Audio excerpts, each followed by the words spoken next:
Part 1. Complete this text.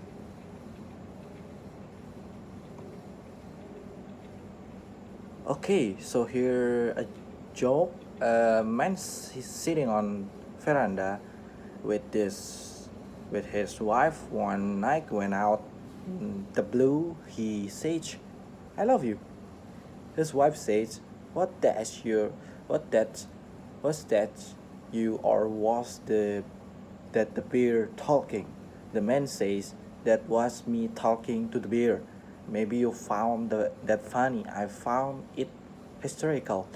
What's make a joke funny? It's a question that has beset the human condition since we lost our tails and started walking upright. But can scientists tell us today why we laugh? Scott Williams, a cognitive neuroscientist and the author author of the book, huh? The science of when we laugh and why? And he joins us from Member Station Square in Little Rock, Arkansas. Thanks for being with us, Scott Williams. Thank you very much for having me. Tell me a joke and let's break it down a little bit, would you? Sure, I sold warn you talk as a scientist. I'm not trained. I'm not trained very well to tell jokes, but I will do my best. Alright. So a dog walks in the telegraph office and he says, "I want to send message." And the operator says, "Sure, what would you like to send?" And the dog says, "Woof, woof, woof, woof, woof, woof, woof." And the operator pauses and second goes, "You know, that's only nine. You can send a 10 wolf for free." And the dog replies, "But that would make no sense. People never laugh when I tell that joke." I'm giggling. I'm giggling here. Thank you. I wouldn't hold it against you did if you didn't. Alright, I'm kind of getting my comedy writing sketch part here, but you are a neuroscientist. What's make it funny? There is one of part of the brain that is worth recognizing, and it is called the anterior cingulate. It's not of the surface, it's a little below, and it's what consider our conflict detector. Mm-hmm. Anytime we are confused or overwhelmed or just we have a conflicting information like in the form of surprising punchline, this area gets very active. What is conflict important in joke? Basically, how we process things we don't understand. I mean, so much of our life filled with conflict, not just a joke. I mean, the people laugh at funeral, people laugh at tragic event, and it is because these are time when I just don't know the else respond. I mean, humor is most broader than just the and stand-up routine and just how we look at this moment in life where things don't make sense. So, laughter is coping, bonding, listening, anxiety. The sense of discovery, surprise, all these things. It is a, I, it is, and I think what is why it is so linked with health benefit as well. Now, humor hasn't always been looked upon so positively. You write that poet, you read that Plato and Jesus weren't funny. No, I mean it's really same.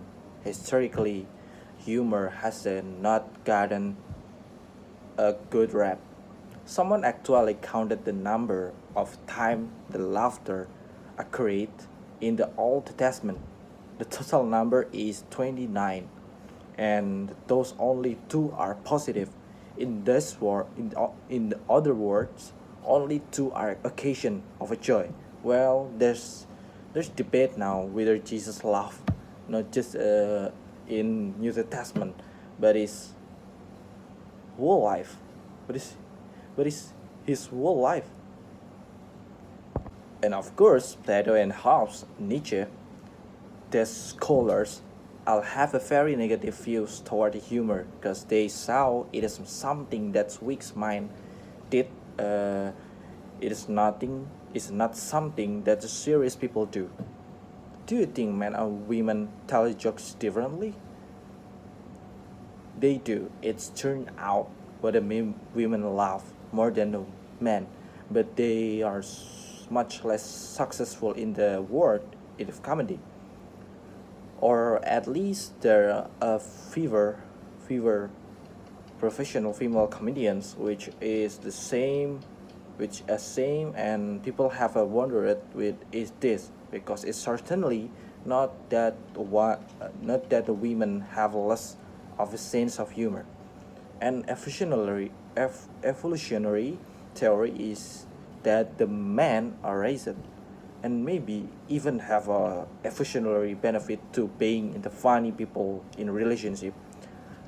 Women make a women laugh because it's a sign of genetic fitness. A man who can make his partner laugh is more likely to be intelligent and a good caregiver.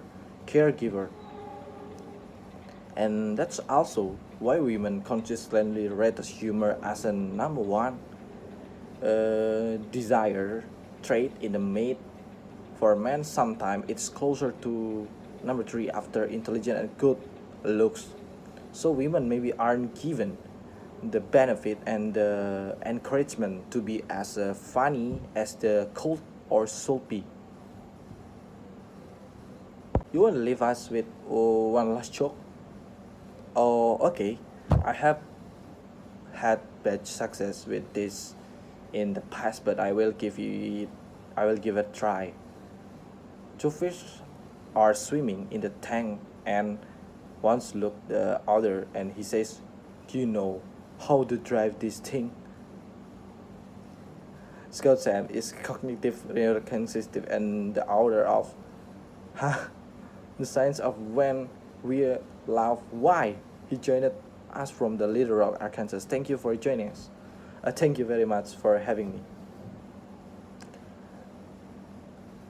And you are listening and maybe laughing the weekend edition from NPR News. Part 2. Complete this text. That, that, that. Oh, what? What? The movie's over. You slept through the best part.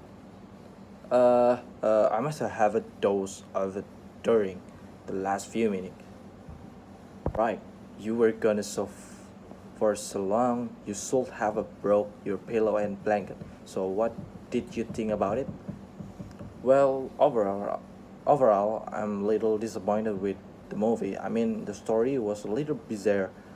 You have to admit. I mean, really, how believable is a plot about a captain who's navigate his spaceship to the far reaches of the galaxy and encounter a race of frog people? I mean, come on.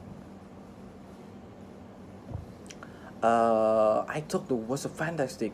I mean, you have to admit that special effects were awesome, and the acting wasn't bad either. Come on, what about the ship's communications officer? I mean, what did you think about him? Well, wasn't he a little weird to you? He was always talking to himself, and he had that funny hairdo. Well, he was a little unusual. Yeah, yeah, but ship's doctor was amazing. It was so cool when he brought the captain back to life during one of the battle. That was pretty realistic, but then the rest of the movie just went from the bad to worse, and the photography was so fake. How do you know? You were snoring so loud the neighbor probably had to close their window and was that bad? Ah, well, let's go back. Part 3. Complete this text.